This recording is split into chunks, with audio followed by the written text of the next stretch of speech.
Bienvenidos y bienvenidas a un nuevo seminario organizado por GEPAP, esta vez con motivo del Día Mundial de Cáncer de Pulmón. Tenemos con nosotros a doña María Isabel González, psicóloga de GEPAP, quien va a hablar sobre los aspectos emocionales en esta enfermedad. Te lo dejo todo tuyo, muchas gracias y adelante. Bueno, pues muchas gracias por la invitación. Nada, hoy voy a hablar un poquito de los aspectos emocionales cuando nos diagnostican cáncer de pulmón, pero obviamente antes de meterme en lo que a mí me compete como psicooncóloga, me gustaría hablar del cáncer de pulmón en sí, dar unas pequeñas pinceladas en cuanto a los datos de incidencia y demás, ¿no? En el 2024, en España, por ejemplo, se diagnosticaron más de 32.000 casos nuevos, siendo uno de los cánceres con mayor incidencia tanto en hombres como en mujeres. De hecho, tanto en hombres como en mujeres es el tercer cáncer más diagnosticado. En cuanto a las particularidades del cáncer de pulmón, obviamente hay que detenerse, como he mencionado, en esta incidencia, que es cada vez mayor, que a nivel mundial también es uno de los principales cánceres diagnosticados y que causa también mayor incidencia de muerte por cáncer. En el caso de las mujeres, curiosamente, también que hemos visto que se ha igualado con los hombres, ha sido por ese aumento también del consumo de tabaco en las mujeres, antes que era como más típico del sexo masculino. En cuanto a los factores de riesgo, el principal que acabo de comentar es el consumo de tabaco. De hecho, los fumadores corren un riesgo 22 veces más elevado que los no fumadores de sufrir cáncer de pulmón en algún momento de su vida. Y fumar tabaco es la principal causa de este tipo de cáncer y se le atribuyen dos terceras partes de las muertes por esta causa. Asimismo, el 25% de las muertes por cáncer en el mundo se deben al consumo de tabaco. Y de hecho, la expectativa de vida para los fumadores es al menos 10 años menor que la de los no fumadores. Dejar de fumar antes de los 40 años, por otro lado, reduce alrededor del 90% el riesgo de morir de una enfermedad relacionada con el hábito de fumar. Esto estaría relacionado con el ámbito de la prevención, como destaco también en la diapositiva. Por tanto, el cáncer de pulmón es uno de los cánceres que también es más prevenible a la hora de, porque está muy relacionado con los hábitos de salud, en concreto con el consumo de tabaco. ¿Cuáles serían? Voy a dar unas pinceladas solo en cuanto a los beneficios de dejar de fumar, centrándome, como he dicho, más en la parte de la prevención, ¿no? A los 20 minutos de haber abandonado el tabaco ya se nota una regularización de la tensión arterial y el pulso, que retornan ya a niveles normales. A las 8 horas los niveles de oxígeno vuelven a la normalidad. A las 24 horas se elimina completamente el monóxido de carbono de los pulmones. Entre las 2 y 12 semanas posteriores a dejar de fumar, mejora la circulación. Perdón, me he saltado. A las 48 horas ya empezamos a notar cambios en el gusto y en el olfato. A las 72 horas notamos que es más fácil respirar. Como he mencionado, entre las 2 y 12 semanas posteriores a dejar de fumar, mejora la circulación. Entre los 3 y 9 meses posteriores, la tos y otros problemas respiratorios tienden a desaparecer.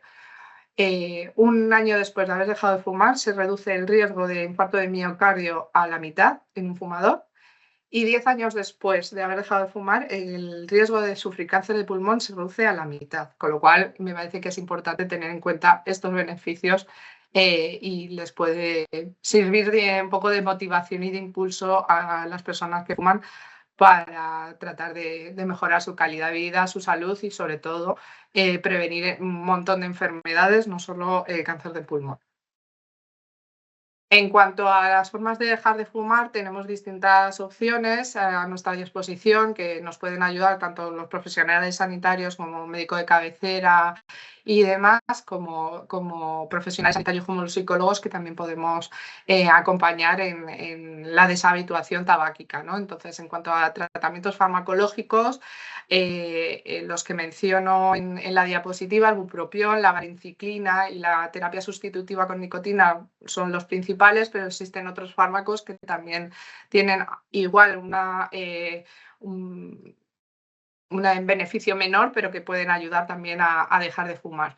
Y en cuanto a los tratamientos psicológicos, pues contamos con programas de deshabituación tabáquica, que han demostrado ser eficaces a la hora de dejar de fumar.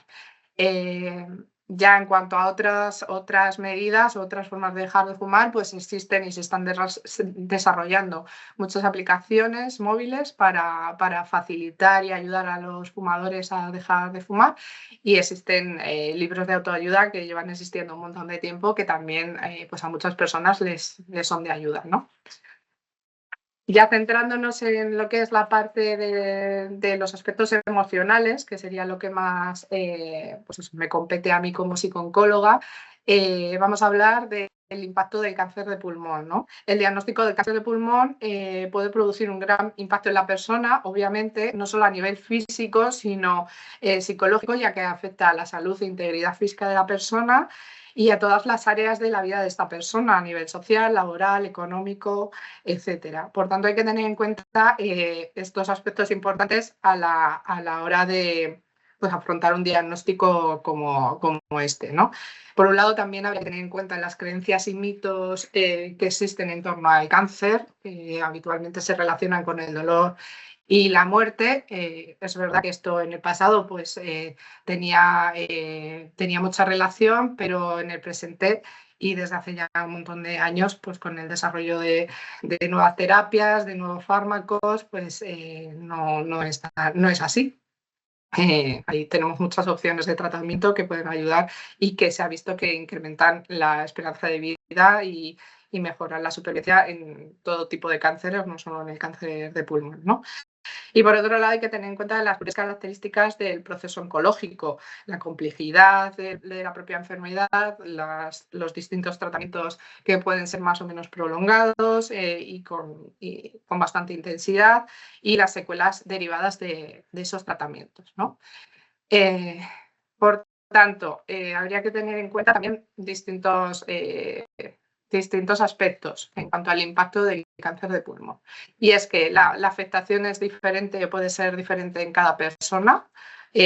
No a todas las personas les va a afectar igual el diagnóstico de la enfermedad. Dependerá mucho de su forma de ser, su personalidad, sus recursos personales, sus circunstancias, sus experiencias vitales, su estilo de afrontamiento, etcétera. O sea, el modo en que a mí me impacta el diagnóstico va a depender mucho pues eso, de cómo soy yo, de cuáles son las circunstancias que me rodean, mi red de apoyo, mi situación económica, todo eso, obviamente también hay que tenerlo en cuenta. Además, como es natural, pues a lo largo de todo el proceso de enfermedad, las emociones, ese impacto emocional, va cambiando, en función del momento en el que me encuentre, ¿no? Y por esto me voy a detener en las distintas fases un poquito del proceso de enfermedad, para entender que en cada momento es normal que surja un impacto, que surjan unas emociones y hay que entenderlo, ¿no? Podemos diferenciar 5 momentos principales a lo largo del proceso de enfermedad. El primer momento y que cobra quizás una gran relevancia en todo es el diagnóstico, ¿no? Es un momento de shock, se pone patas arriba toda nuestra vida, todas nuestras circunstancias, nuestras prioridades, pone en pausa muchas áreas de nuestra vida, y ya que supone pues, un cambio vital. En este caso, las emociones más frecuentes que pueden surgir en el momento del diagnóstico, pues obviamente el miedo al futuro, el miedo a la enfermedad, al dolor, al sufrimiento, etcétera. La rabia, la ira por tener que pasar por esta experiencia, porque a lo mejor no lo consideramos justo, porque, bueno, pues por muchos motivos, ¿no? La ansiedad, que viene derivada del miedo, qué me va a pasar, cómo va a ir todo, qué tratamiento me van a dar, etcétera, ¿no? La tristeza por la pérdida que ya supone de la propia salud y de proyectos que a lo mejor teníamos, proyectos vitales que teníamos pendientes, etcétera. También suele venir acompañada de mucha incertidumbre y bueno, y en algunos casos el diagnóstico supone un alivio porque supone salir de una incógnita que a lo mejor que llevamos un tiempo esperando un resultado, no sabemos qué nos pasa, etcétera, ¿no? Esto puede ser paradójico, pero a veces hay cierta sensación de alivio de, bueno, ya sé lo que me pasa, ahora ya le pueden poner solución o le pueden poner tratamiento, ¿no? A lo que me pasa. Y bueno, y en el caso de cáncer de pulmón, como hemos mencionado que estaba muy relacionado con el consumo de tabaco, pues si la persona es fumadora, pues pueden venir acompañadas de emociones como la culpa, ¿no? A lo mejor, pues yo podía haber prevenido esto si no hubiera fumado, etcétera, ¿no?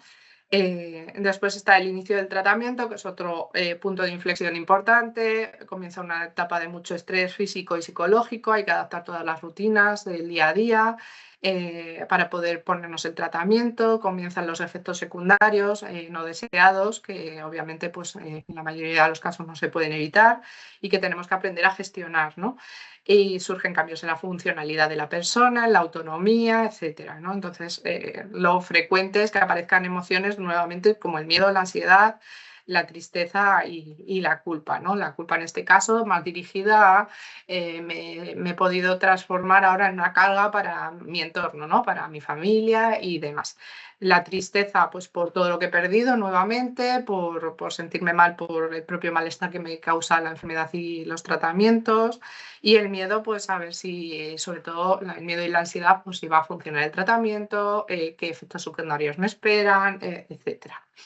En cuanto al fin del tratamiento y la supervivencia, también suponen otro punto de inflexión a lo largo del proceso de enfermedad, porque es un momento un poco de vulnerabilidad, ya no estamos tan sometidos a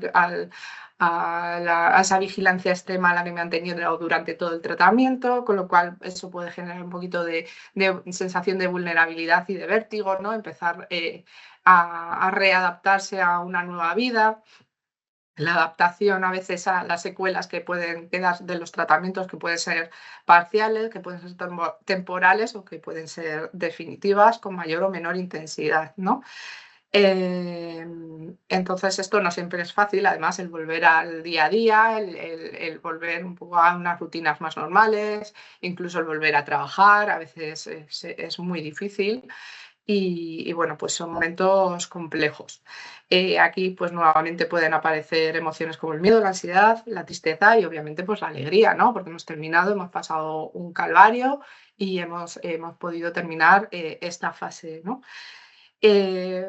Por último, ya llegando hacia las últimas dos fases del proceso de enfermedad, pues por un lado estaría la recaída, porque hay veces que sucede y es un momento pues, de mucha vulnerabilidad también, supone revivir situaciones difíciles que pensábamos que habían ya superado y que no íbamos a tener que volver a vivir, recordar miedos y experiencias que vivimos en el pasado.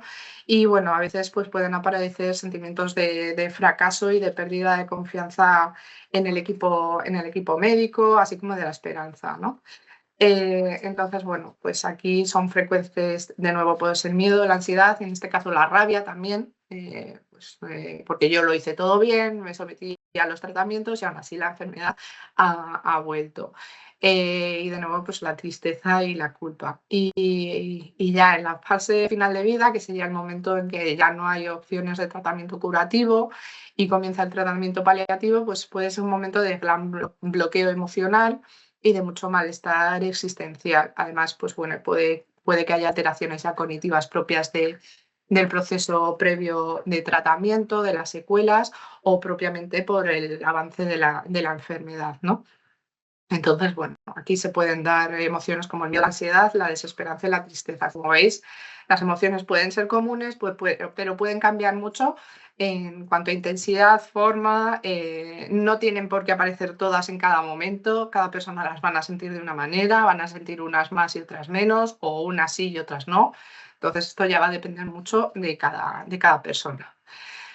Ya las he mencionado, pero estas serían como las emociones más frecuentes cuando recibimos un diagnóstico como el cáncer de pulmón. Por un lado estaría la soledad, el aislamiento, ¿no? Esa sensación de que nadie me comprende en mi entorno, aunque estén a mi lado, nadie entiende realmente por lo que estoy pasando, el miedo, pues, el dolor, el sufrimiento, la muerte, a los tratamientos, etcétera, la ansiedad que va relacionada con el miedo, la tristeza por los proyectos futuros perdidos, por la pérdida de salud, por todos esos duelos que tengo que ir elaborando. La rabia y la ira por tener que vivir por esta situación que podemos considerar injusta, que es muy difícil de afrontar, la culpa, porque pues a lo mejor yo podía haber hecho algo por prevenirlo o por, como he dicho antes, convertirme en una carga para mis familiares. Y la alegría y el alivio, pues en distintos momentos, pues al terminar el tratamiento, cuando me dicen que ya estoy en remisión o cuando le ponen nombre a lo que me está pasando. Hay que dejar claro que todas las emociones son válidas y necesarias, ¿no? Nos empeñamos mucho solo en potenciar las agradables, que serían como la alegría, la felicidad, el bienestar y demás. Pero tendemos a demonizar el miedo, la tristeza, la rabia, y son todas necesarias en nuestra vida, las necesitamos para transitar por este mundo, por esta vida, y todas tienen su función y por tanto hay que darles su espacio, escucharlas, entenderlas y aprender, obviamente, a gestionarlas de la mejor manera posible, ¿no? Para eso, pues, los psicólogos podemos ser de mucha ayuda. Pero si acaso, pues lo primero es entender lo que me está pasando, ponerle nombre y escucharlo, ¿no? Y ver qué pasa. ¿Cómo manejamos el impacto emocional? Esto puede parecer muy fácil, pero no lo es. Por un lado, lo primero es que tenemos que dedicar un tiempo a pararnos y a ver qué está pasando dentro de nosotros, ¿no? Vamos a salir un poco del piloto automático al que estamos acostumbrados a funcionar, ¿no?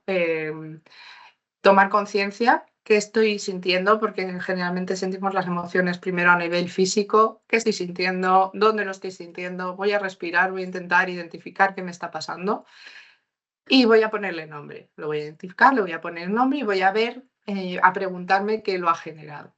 Una vez que ya voy haciendo este trabajo interno y de ahondar y de ver lo que me pasa, por qué me está pasando, qué lo puede estar motivando, voy a aceptarlo y darle su espacio, porque como he dicho, todas las emociones necesitan su espacio y hay que entenderlas y validarlas. No sirve reprimirlas ni evitarlas porque no nos llevan a ningún lado y solo hacen que la pelota se haga todavía más grande, ¿no?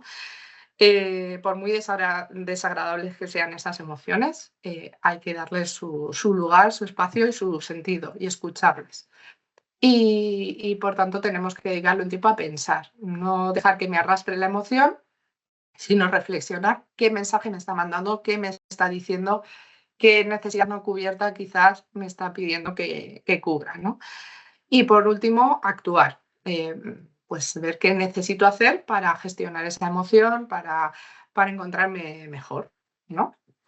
Todo esto dicho así parece muy fácil, pero obviamente soy consciente de que no lo es. ¿Cómo podemos manejar la sintomatología ansiosa, que quizás es una de las sintomatologías más frecuentes y que estamos más acostumbrados a identificar? La sintomatología ansiosa, esto de modo muy genérico, pues incluye la ansiedad, las preocupaciones recurrentes, el miedo, la incertidumbre, etcétera, ¿no?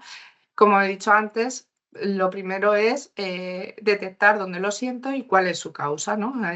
Trabajar en ese autoconocimiento. Y después, una vez que ya hecho todo este trabajo, pues puedo utilizar distintas técnicas de relajación para controlar la parte más física de la ansiedad, que suele ser la que más nos molesta, esas palpitaciones, esa respiración agitada o esa falta de aire, ese estómago que parece que se nos ha hecho un nudo y que no podemos controlar, esos temblores, nos suelen molestar mucho y nos suelen dar mucho miedo porque no es como que estamos perdiendo el control. Entonces, las técnicas de relajación nos ayudan a rebajar pulsaciones, a relajar musculatura, a volver a un poco a una respiración más normalizada y en general pues a relajarnos, ¿no? Las técnicas de distracción nos pueden ayudar también a cambiar el foco de atención de lo que me está generando a mí esa ansiedad, es decir, de la preocupación o el pensamiento que está motivando toda esta sintomatología, ¿no? Las actividades gratificantes, porque aparte de distraerme, pues me generan sensaciones agradables. Entonces, todo esto son recursos que yo puedo aprender, que yo puedo descubrir, que puedo utilizar, que me pueden ayudar a gestionar y a manejar mejor la sintomatología ansiosa. El desahogo emocional, porque hablar con las personas y soltar está demostrado que es muy beneficioso y muy terapéutico. Y bueno, a nivel más cognitivo, pues pensar qué es lo que me está dando miedo, qué es lo que temo, hacerme preguntas como si mis miedos se ajustan realmente a la realidad.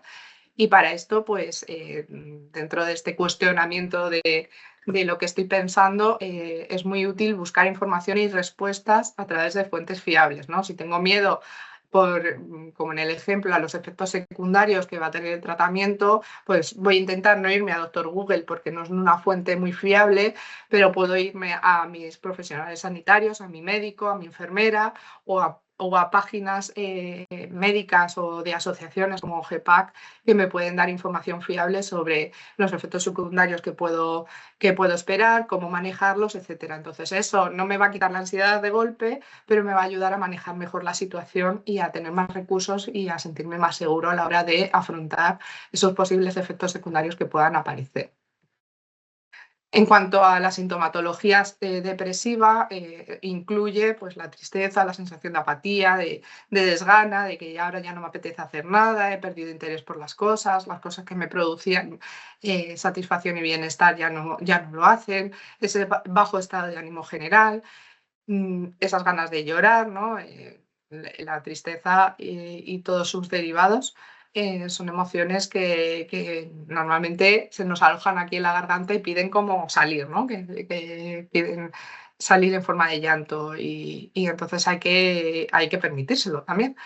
Eh, es importante en este caso relacionado con toda esta sintomatología depresiva que viene motivada pues, por lo que he mencionado de todas las pérdidas, el malestar físico que yo pueda tener, pues ahora soy menos autónoma, puedo tener dificultades pues, para moverme en el día a día, puedo estar más cansado o cansada, pues todo eso, claro, nos puede generar tristeza y malestar, ¿no? Entonces hay que darse tiempo para recuperarse tras los tratamientos. Tenemos que trabajar también en ajustar las expectativas y los objetivos y que sean realistas a corto plazo. Y sobre todo, pues buscar apoyos, compartir experiencias con iguales, hablar con mi entorno. La realización de actividades satisfactorias también me genera bienestar, me ayuda a distraerme, potencia esas emociones más agradables y me ayuda a gestionar pues, esa tristeza y ese bajo estado de ánimo.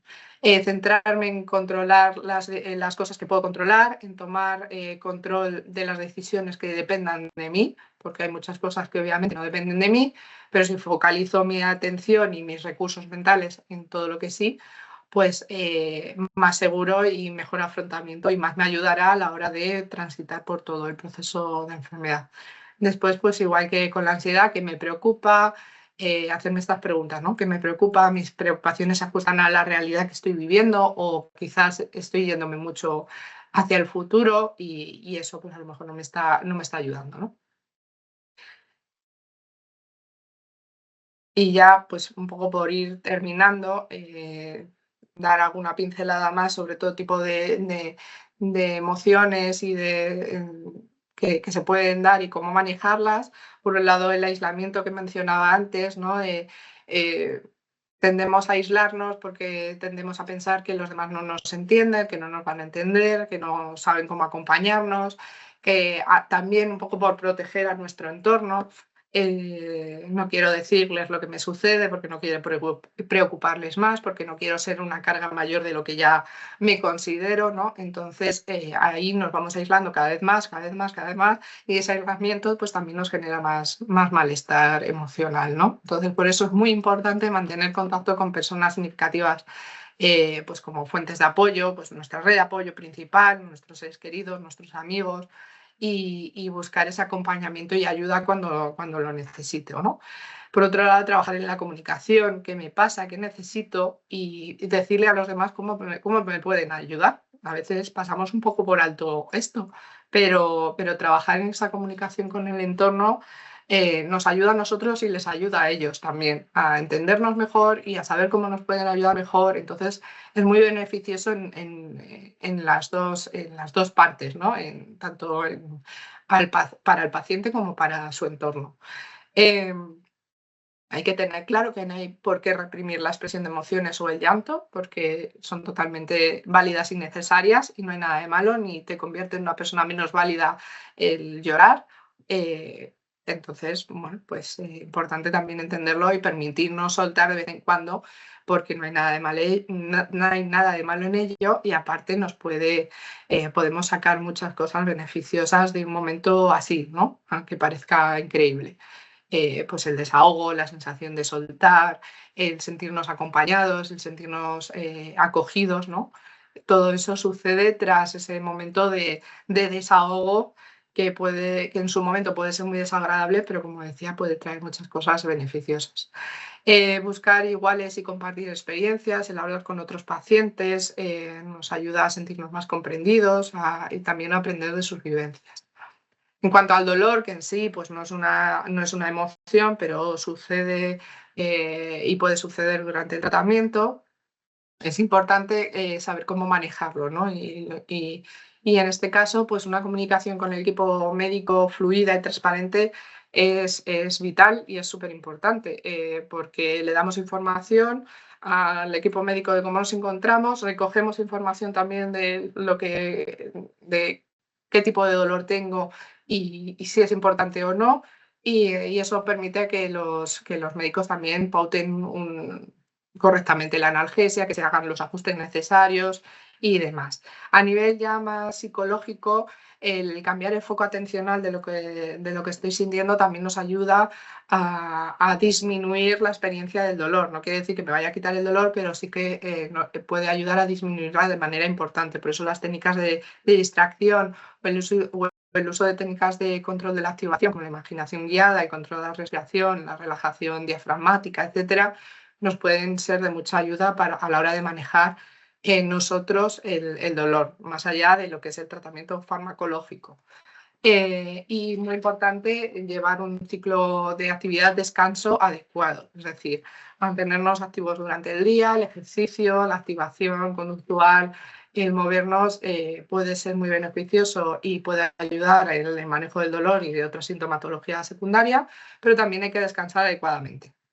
Si no dormimos bien, es normal que sintamos más dolor durante el día, aparte de que nos sintamos más irascibles, más ansiosos, más tristes, etcétera. Con lo cual hay que potenciar también y cuidar mucho el sueño. Y en cuanto a la incertidumbre, que suele ser muy frecuente a lo largo de todo el proceso de enfermedad, pues informarse y resolver dudas es un punto clave. Por tanto, hay que tener una buena comunicación con los profesionales. Sirve mucho para hacer las consultas previamente, para que las consultas sean más eficaces y más eficientes, con las preguntas priorizadas sobre lo que yo necesito saber, y tratar de no irnos a casa con dudas importantes, porque eso nos puede generar más incertidumbre, más ansiedad, más miedo, más malestar. Entonces, trabajar, aprender a comunicarnos con los profesionales también nos puede ser muy beneficioso tanto para nosotros como para ellos. Y tener claro que hay aspectos que sí que podemos controlar. O sea, parece que la enfermedad viene y ya no puedo controlar nada, pero hay muchas cosas que aunque no lo parezca sí que puedo controlar. ir conociendo el proceso, además del tratamiento, ir ayudando a aprender de ello, a anticipar, a prepararnos, a conseguir recursos que me ayuden a manejarlo y todo eso me dará más seguridad, ¿no? Y ya como así pautas generales para finalizar, que no quería pasar por alto, pero que son importantes para el manejo del diagnóstico de la enfermedad y en general, pues como he dicho antes, el ejercicio físico adaptado puede ser muy beneficioso para la recuperación tras los tratamientos, para manejar los efectos secundarios durante los tratamientos. En general, para estar en un estado físico lo mejor posible para afrontar todo el proceso de enfermedad. Con lo cual, es importante conservar unas rutinas de ejercicio. Es verdad que hay que irlo adaptando en función de cada persona, de cada caso, de las limitaciones y demás, pero siempre, siempre es beneficioso hacer ejercicio durante y después de los tratamientos. Obviamente llevar una alimentación saludable también es importante para la hora de ciertas sintomatologías, para darle nutrientes al cuerpo que necesita para afrontar los tratamientos. O sea que es súper importante llevar una alimentación saludable, ahora más que nunca. La rutina de descanso adecuada que he mencionado, ir a nuestro propio ritmo, no hay que me dicten los demás, esto también es importante. Adaptarnos y aceptar las cosas que no puedo hacer, pero ver qué cosas puedo hacer y cómo las puedo adaptar a mi situación actual, centrarnos en lo que sí podemos controlar y cambiar, intentar dirigir todos nuestros recursos mentales en estos aspectos, buscar espacio para expresar nuestro malestar, que a veces tendemos a callarnos por no molestar, por no hacer más daño, porque es que si me quejo parece que soy un blando o soy un quejica y no me puedo quejar porque me están curando, me están salvando y entonces no puedo hablar de mi malestar. Pues no, también tienes derecho a expresar tu malestar. Expresar necesidades y deseos, porque también nos pueden facilitar toda esa búsqueda de recursos que me ayuden a afrontar esto pues más fácilmente, ese desahogo emocional que es tan positivo y tan beneficioso, pedir ayuda cuando la necesite, sea del tipo que sea, a nuestra familia, a nuestros amigos, a los profesionales, ayuda psicológica, si creo que el proceso se me está viniendo un poco todo demasiado grande y necesito igual un poco de acompañamiento y de herramientas para gestionarlo. Realizar actividades placenteras siempre, intentar llevar unas rutinas también lo más normales posibles dentro de mis circunstancias, pero las actividades placenteras cobran un peso muy importante en estos momentos y mejorar esa comunicación con mi entorno, con mis médicos y demás, porque va a ser más fácil que así yo hable de mis necesidades, ellos se puedan anticipar también y en general pues podamos ir afrontando cada aspecto de la enfermedad pues con recursos, ¿no? Y bueno, pues como he dicho antes, si en algún momento algún paciente o algún familiar detecta que no tiene los recursos necesarios o que se le está viniendo todo un poco encima, los psicólogos estamos aquí para ayudar, con lo cual si alguien necesita ayuda, pues que no duden en ponerse en contacto con nosotros, que estaremos encantados de ayudaros. Y nada, hasta aquí mi intervención. Espero que haya quedado clara, que haya sido de ayuda y bueno, pues aquí estamos para lo que necesitéis. Muchísimas gracias, María Isabel. Claro, ha quedado y seguramente también de mucha ayuda. Ha sido un placer y nos vemos en la próxima. Gracias. The shadows stretch, they hold me tight, but I'm still breathing, chasing light. Through the cracks the dawn will